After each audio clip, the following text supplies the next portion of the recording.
Assalamualaikum warahmatullahi wabarakatuh. Halo teman-teman, perkenalkan nama saya Nabila Rizky Mulyanto dengan airan NIM 131, Prodi PBSI, kelas 2D. Di sini saya akan memaparkan sedikit materi mengenai apa itu bunyi segmental dan suprasegmental. Pernah nggak sih kalian berpikir, kenapa kata yang sama bisa terasa berbeda bergantung bagaimana kita mengucapkannya? Misalnya pada kata pergi. Untuk kalimat, kamu pergi. Nada tinggi dan nada marah pasti terdengar seperti perintah yang keras. Tapi kalau saya bilang dengan nada pelan untuk kalimat, jangan pergi, lembut dengan suara menurun. Bisa jadi itu kata perpisahan yang menyedihkan. Padahal kata yang diucapkan sama persis. Nah, disinilah keajaiban bunyi dalam bahasa mulai terlihat. Ada dua jenis bunyi penting yang membentuk ucapan kita. Segmental dan suprasegmental. Bunyi segmental itu ibarat pondasi dari sebuah rumah. Dia yang menyusun kata demi kata, huruf, suku kata, vokal, dan konsonan. Contohnya pada kata makan, terdiri dari bunyi M-A-K-A-N. Itu semua segmental. Tapi coba kita bayangkan kalau semua orang hanya berbicara dengan bunyi segmental. Tanpa ekspresi, tanpa nada, tanpa irama. Wah, pasti terdengar seperti robot, bukan? Nah, disitulah suprasegmental berperan. Bunyi suprasegmental itu seperti bumbu masakan. Tanpanya, kata-kata kita hambar, datar, dan seringkali membingungkan. Suprasegmental mencakup intonasi, tekanan, jeda, dan panjang pendek bunyi. Ini yang membuat kata "kamu bisa" terdengar seperti motivasi atau malah ejekan, bergantung cara kita mengucapkannya. Misalnya, kita ambil kalimat "dia pintar".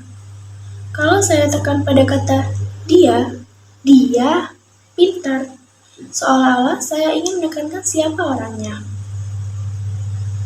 Tapi, kalau saya tekan pada kata pintar, dia pintar, seolah-olah saya menekankan kualitasnya. Satu kalimat, dua makna, bergantung tekanan dan intonasi. Inilah yang disebut suprasegmental, makna implisit dalam suprasegmental. Kadang kita nggak sadar sudah mengubah arti kata hanya dengan mengubah nada suara. Dan menariknya, hal ini terjadi setiap hari dalam hidup kita. Bayangkan guru yang bilang, anak-anak kerjakan tugas sekarang, dengan intonasi biasa. Dibanding dengan anak-anak kerjakan tugas sekarang dengan tekanan dan jeda. Rasanya berbeda ya. Yang satu terasa seperti instruksi, yang satu lagi seperti ultimatum.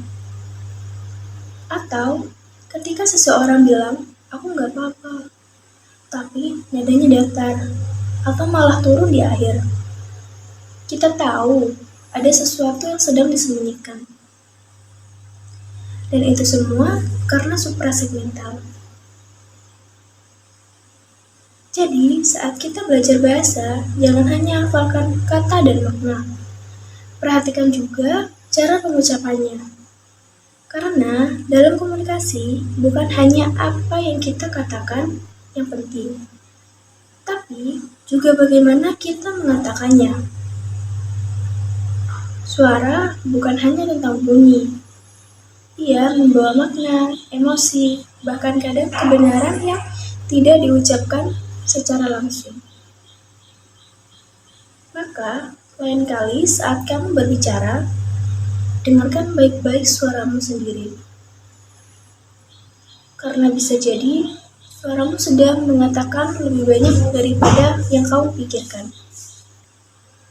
Baik, cukup dari penjelasan yang saya sampaikan. Semoga bisa bermanfaat. Jika ada salah kata atau perbuatan, mohon dimaafkan. Sekian, terima kasih. Wassalamualaikum warahmatullahi wabarakatuh.